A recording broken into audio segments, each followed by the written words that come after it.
An invitation to the hall. "Really, Lady Melville is very kind," said Granny, opening a note which had been brought her one morning. "She wants the 3 children to spend this afternoon at the hall." The little girls clapped their hands with delight. "Sir George didn't forget us. He said he would ask us. And shall we stay to tea? And wear our best frocks?" Aunt Alice laughed at their excitement. "Yes, wear your best frocks and best manners, and do us credit," she said, but Granny added quietly, "I used to be told that there were no best manners, for the best ought to be the only ones ever used by us." It was a bright sunny afternoon when the little girls set out. It was cold weather still, and they wore their navy serge coats and skirts with white muslin blouses underneath. As Granny watched them go out of the white gate, she said to Aunt Alice, "I shall break my heart if we have to send them to the village school. They look such gentle little creatures. I always say that breeding tells, and if we are poor, we own some ancestors worth having." "Oh, Mother dear, I am afraid birth is not of much value nowadays," said Aunt Alice laughing. "They will have to be working women when they grow up. We must not forget that." Charity and Hope walked along with shining faces. Faith was more sober. She had a kind of feeling that she was not really wanted, only included with the others, and she was a little shy of people whom she had never seen. But the joy of walking through green fields, and of seeing for the first time in her life some tiny calves and foals, and of coming across some cowslips, quite compensated for the little forlorn feeling in her heart. Their Aunt Alice had pointed out the big house on the hill, and told them exactly how to reach it. 3 fields had to be crossed, then they kept to a green lane, reached some crossroads, took the turning towards the right and arrived at some big iron gates and a stone wall, and a pretty lodge by the side. They walked in at the gates, and up an avenue of chestnuts. "It feels like coming to a fairy palace," said Charity. "It all seems just like a storybook, doesn't it?" The old stone house looked very quiet and still when they reached it. There was a wide flight of stone steps to go up and then a big stone porch to be crossed. Charity was reaching up on tiptoe to ring the great doorbell, when the door opened and Sir George came suddenly out. "Hello," he said cheerily. "You're in the nick of time. Which is the one who loves horses? Golden Hair, isn't it? Come along with me, I'm just off to the stables, and I'll take you with me. Here, Pitman, take these young ladies to the drawing room." Hope followed Sir George delightedly whilst Charity and Faith were taken by an old butler across a big hall into a beautiful room with 5 or 6 windows, full of china and all kinds of valuable curiosities. A bright fire was burning, and in a chintz-covered easy chair by the side of it, sat Lady Melville, a book in her hand. She smiled sweetly at the children when she saw them. "I have heard about you," she said. "Aren't there 3 of you?" "Yes," said Charity. "But Hope has gone to see the horses with Sir George. I am Charity and this is Faith. Hope is the middle one of us." "What pretty names," said Lady Melville. She shook hands with Charity, but she drew Faith by both hands towards her and kissed her. "It is very kind of you to come and see us," she said, "for this is a dull house when my boys are away. Which is the one who loves books?" "I do," said Charity, flushing. Then Lady Melville rang the bell, and when her maid appeared she sent them upstairs with her to take off their hats and coats. "It is only 3 o'clock," she said, "so we have a long day in front of us. When you have got rid of your walking things, perhaps Charity would like to go into the library and have a look at some of the books there, and Faith can come and talk to me." Both little girls liked this arrangement. Faith thought it would be very easy to talk to such a sweet kind lady, and Charity was wild to get at the books. They were awed by the big staircase and the many rooms they passed, but Lacey, the maid, was very pleasant to them. "Her ladyship ought to have a little daughter of her own," she said. "It's wonderful how she dotes on girls." "Because she has only boys, I suppose. That's the way of the world." Then she showed them a beautiful oil painting in the corridor, a portrait of two rosy-faced, happy boys, in white cricketing flannels. "That was painted a year ago. The artist stayed in the house whilst he did it. The tallest is Master Lionel, and the youngest Master Fairfax."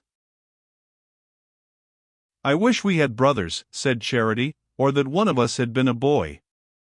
I think I should like to have been the boy." Then they were taken into a big bedroom, and Lacey smoothed their hair, and when they were ready, took them downstairs again. They passed the library on the way to the drawing room, and Faith, as she peeped in, and saw the books which lined the walls from the floor to the ceiling, wondered how Charity dared take any one of them from their places. They looked as if they had been built into the walls to stay. But Charity's eyes sparkled. "Can I look at any book I like?" she said. Lacey shrugged her shoulders. "If Sir George has given you leave, you can. This is his room.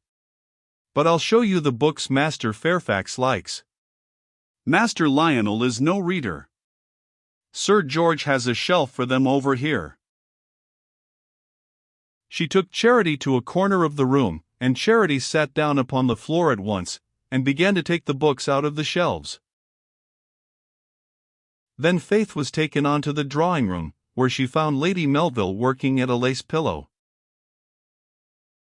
"I have put my book by," she said to Faith, with her sweet smile, "because we are going to talk together.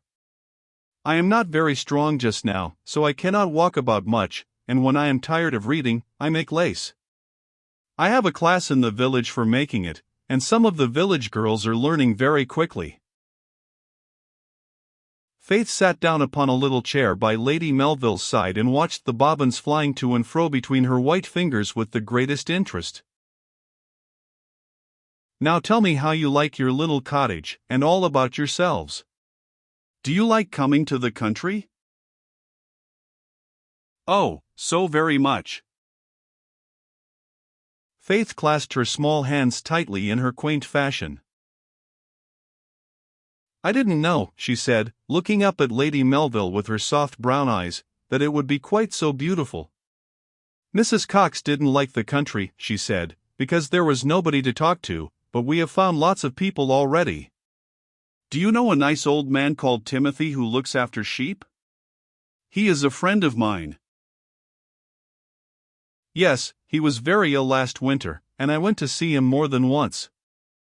I felt sorry for him living all by himself, and nobody to take care of him." "But he doesn't live quite alone," said Faith softly. "He has the comforter living with him. He told me so, and when he sits by the fire in the dark, he feels very close to him, he told me." Lady Melville looked at Faith very tenderly. "Did he tell you that, dear?" "Yes, he told me all about him. Because he thought it would be a good thing if he lives with me. I don't know if he will come, but I've begun to ask him in my prayers. Timothy says that tears bring him very quickly, but we're so happy that I haven't had much to cry about yet.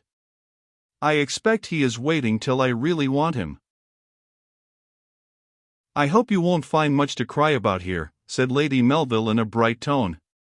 "Tell me how you amuse yourselves. Are you fond of dolls?"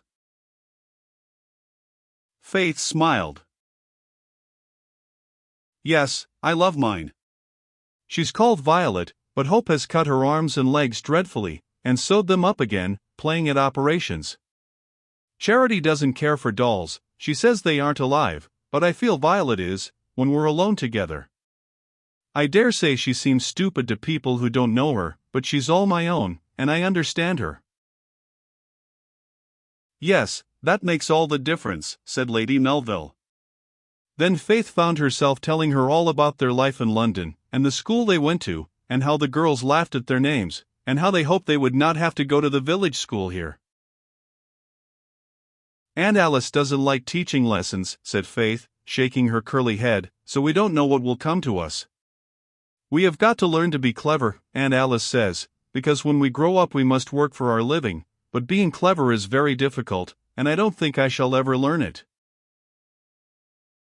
"What do you want to do when you grow up?" asked Lady Melville. Faith's face grew downcast. "I'm 'fraid I don't know. Aunt Alice says time enough yet and something will come. Charity and Hope have quite settled themselves. I think I'd rather be a mother with about 10 little children, all girls, and mostly babies, that I could nurse.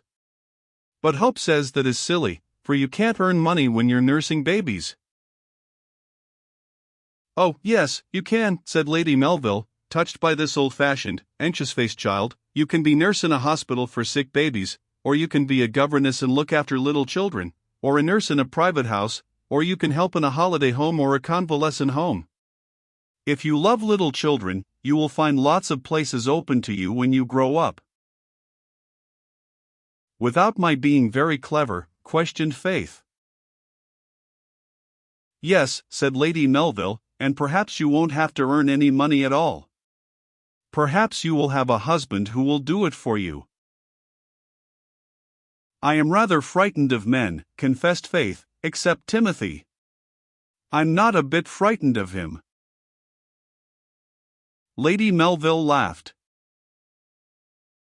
"Now we won't think any more of your grown-up life, but of how you are going to enjoy yourself in the country. And I am going to think of this problem of lessons. I know a very nice girl about 5 miles from here. She used to be a teacher in a big London high school, but she wasn't very strong, and had to come to the country to live. She takes care of her invalid mother, but I believe she would be able to cycle over to you, and give you some lessons every morning. Would you like that? I think I must talk to your granny about it." Faith was not sure whether she would like it. And in a moment she looked up into Lady Melville's face rather coaxingly. "You won't hurry about it too fast, will you, please? For Aunt Alice says we can have holidays till she thinks of something, and it is so lovely not having lessons. The children in heaven don't have lessons, do they? I do so often wish I was playing with them." "I don't know, I am sure," said Lady Melville, trying to look very grave. "Sometimes I think all the lessons we have failed to learn on earth will be finished in heaven." "Oh, dear me," sighed Faith, and then Lady Melville laughed so brightly that Faith laughed too. And at that minute Sir George put his head in at the door. "We've done the stables," he said, "but after lunch there is going to be a riding lesson up and down the drive, and the pony wants to see which young lady sticks on his back in best style. Where is Carrots?" Faith laughed gleefully. "That's what she's always called at school. She's reading all your books in the bookroom. I must have a look at her." Sir George disappeared. "Do you think you could find a name for me?" questioned Faith wistfully. "We do hate our names so." "Oh, I think it's the sweetest little name," said Lady Melville. "I should be very proud of it if I had it. I think I should try to live up to it." "How?" asked Faith. "Well, what does it mean? Tell me." "Faith is the belief or trust we have in anyone. Who do you trust most?" Faith thought hard. "Granny and Aunt Alice." "Nobody else?" Faith nodded. "Yes, God." "Then, darling, if you have faith in God, you have everything that you need in this world and in the next. Never doubt God, He will never fail, it is only our faith that fails.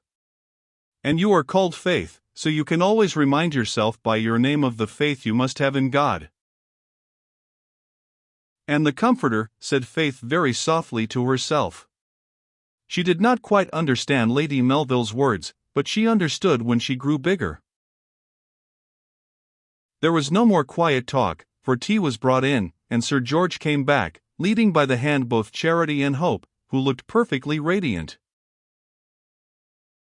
And then they had a very merry tea. Sir George delighted Faith by calling her Curly. From that time the little girls were always called Carrots, Goldenhair, and Curly, and they tried very hard to make everyone else use those names. After tea, the pony came round, and each one of them in turn had a ride on him. Hope proved to be the most fearless rider. Faith tried to enjoy it, but she had to fight with her fears, and she was relieved when her turn was over. When 6:30 came, 3 very happy children walked back over the fields home. Their tongues went fast.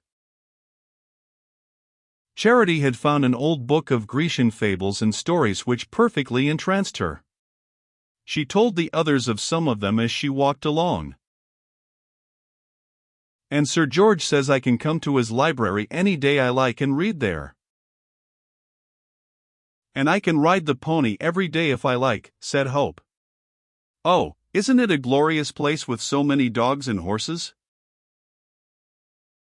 I like the horse, said Charity. I mean to get rich when I grow up. I shall make myself rich like other people do. I shall save every penny I earn and put it into the bank and buy a house like Sir George's, and have a big library and books just like his. But you always said you would keep a bookshop. I shan't now. I shall have a library. I liked the house, said little Faith, at least it was too big and grand for me, but I didn't mind it as much as I thought I would, for Lady Melville was so nice. I loved her best. I should like to live with her always, with her and with old Timothy. That's just like you, said Charity a little contemptuously, you're always for people instead of things. Well, I don't care. I do love them better. I like Lady Melville better than a book. Faith could speak scornfully sometimes. Hope put in her word. Charity and Faith often quarreled, and she made peace between them. And I think animals are the nicest things in the world, she said. I shall have lots of ponies and dogs when I grow up. Then the cottage was reached, and Granny and Aunt Alice were told of the delightful time they had had. I knew they would enjoy themselves, said Granny. Sir George always had a weak spot in his heart for children even as a boy, and his wife seems just as kind. Lady Melville said she was coming to see you in a day or two, said Faith. She knows somebody who may be able to teach us lessons. Ah, that will be first-rate, said Aunt Alice. If she can help me with that difficulty, I shall be deeply grateful. The little girls looked at each other. They did not think that they agreed with their aunt. They helped Granny by running errands to the village, and each one had her own duties about the house. Charity helped her aunt to wash up after each meal, Hope dusted all the rooms, and Faith cleaned the brass door handles and taps and kept them bright. But they had a great deal of time for play, and whenever it was fine, Aunt Alice encouraged them to be out of doors. One afternoon Faith was coming back from the village. She had been to the post office to get some stamps, and she was just turning the corner of the road when she saw on a wide piece of grass that edged it a gypsy van. An old horse and a donkey were grazing by the side of it. Now, if there was anything that the little girls really loved, it was a caravan of any sort. They all thought that if they lived in one they would be as happy as the day was long. And Faith's eyes brightened as she came near. Then she saw a little barefooted boy standing in the road, and crying as if his heart would break. Faith could not pass him without asking him what was the matter. And then he pointed to a broken jug of milk in the road. It was Mother's milk, he sobbed, and Dad is away, and she's ill, and I've no money for more. Don't cry, dear, said Faith. I've got 2 pennies in my pocket. Could you get some more milk with them? He looked at her with his sharp little eyes, but seized the pennies she held out to him, and taking hold of a tin can on the grass, he tore back along the road as fast as he could go. Faith stood still admiring the van, which was painted green, and had white muslin curtains at the small windows tied with blue ribbon. Then she heard a weak voice calling, Dan! Dan! And acting on the impulse of the moment, Faith climbed up the steps of the van and looked inside. Your little boy will soon be here. He had an accident with the milk, and he's gone to fetch some more. A woman raised her head from a narrow bed which seemed to take up nearly all the space inside. A little boy of about 2 sat on the floor munching an orange. The woman had dark hair and flushed cheeks. I'm so thirsty, she moaned, and oh, so miserable. Who are you?